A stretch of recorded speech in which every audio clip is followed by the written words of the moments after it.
This short guide explains how to buy shares of Live Ventures Inc., a diversified holding company active in manufacturing and consumer products, listed on NASDAQ under the ticker LIVE. This content is educational only and not financial advice.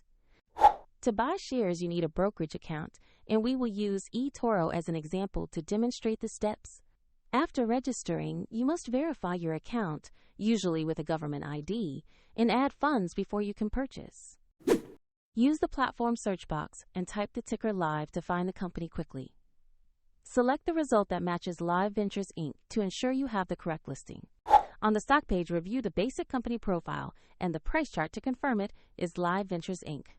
Double-check that the ticker shows Live and that the exchange is NASDAQ before proceeding.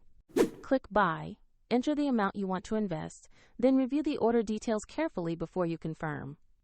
If the market is closed, the order may execute when it reopens. And if you do not have sufficient funds, the platform will prompt you to add money before completing the purchase. After execution, your new position will appear in your portfolio where you can monitor it. For convenience, the eToro link is in the description if you want to open an account.